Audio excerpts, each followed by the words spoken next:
በኤምሬት የተከሰተው አስደንጋጭ ጥቃት እና የበረራ መስተጓጎል። ሰላም ጤና ይስጥልን። በዛሬው የመካከለኛው ምስራቅ እጅግ አስደንጋጭ ዜና ተሰምቷል። በተባበሩት አረብ ኤሚሬት ላይ የተሰነዘረው ድንገተኛ የድሮንና የሚሳኤል ጥቃት በዱባይ አውሮፕላን ማረፊያ ላይ ከፍተኛ እሳት ተነስቷል። በአቡዳቢም የሰው ሕይወት አልፏል። ይህንን ክስተት በዓለም አቀፍ የአየር መንገድ ዝውውር ላይ ምን እያደረሰ ነው? በዝርዝር እንመለከተዋለን። ጥቃቱ የተፈጸመው በዱባይ ዓለም አቀፍ አውሮፕላን ማረፊያ እና የነዳጅ ማጣሪያ ታንከሮች ላይ ነው። በድሮን በተሰነዘረ በዚህ ጥቃት ታንከሮቹ በእሳት መያያዛቸው ተረጋግጧል። ይህ ስልታዊ ቦታ መመታቱ በአካባቢው ያሉትን የደህንነት ስጋት ወደ ሌላ ደረጃ አሸጋግሯል። ጉዳዩ በዱባይ ብቻ አልተገደበም። በአቡዳቢ አልባሃያን በተባለ የሚጠራ ቦታ በሰላማዊ ሰዎች ተሽከርካሪ ላይ ሚሳኤል ወድቋል። በከተማዋ ሚዲያዎች እንደተረጋገጠው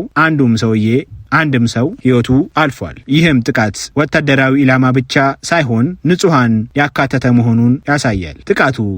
ጥቃቱን ተከትሎ የዱባይ አውሮፕላን ማረፊያ ለደህንነት ሲባል በረራዎች ሙሉ በሙሉ አቋርጦ ነበረ። በዓለም ላይ እጅግ ስራ ከሚበዛባቸው የአየር ማረፊያዎች አንዱ በመሆኑ ይህ ውሳኔ በሺዎች የሚቆጠሩ መንገደኞችን ለከፍተኛ እንግልት ይዳርጋል። ታዋቂው የኤምሬትስ አየር መንገድ በበረራ መርሃ ግብሩ በከፊል ለማቋረጥ ተገዷል። አየር መንገዱ ባወጣው መግለጫ ከጠዋት ጀምሮ ውስን በረራዎችን ብቻ እንደሚያከናውን አስታውቋል። በርካታ መንገደኞችም በበረራ ተስተጓጉለዋልም። ከጥቂት ሰዓታት ጥንቃቄ በኋላ አሁን ላይ አውሮፕላን ማረፊያው በከፊል ስራ መጀመሩን ተነግሯል። ሆኖም ግን ነገሮች ገና ወደ ቀድሞ ሁኔታ አልተመለሱም። መንገደኞችም ወደ አየር ማረፊያ ከመሄዳቸው በፊት የበረራ ሁኔታውን እንዲያረጋግጡ እየተመከረ ነው። ዱባይ የዓለም ንግድና ቱሪዝም ማዕከል ናት። ይህም አይነት ጥቃት በኢኮኖሚ ላይ የሚያደርሰውን ተጽዕኖ ቀላል አይባልም። የአየር መንገድ መስተጓጎል በጭነት ልውውጥና በቱሪዝም ፍሰት ላይ የሚያሳድረውን ጫና በቀጣይ ቀናት የሚታይ ይሆናል።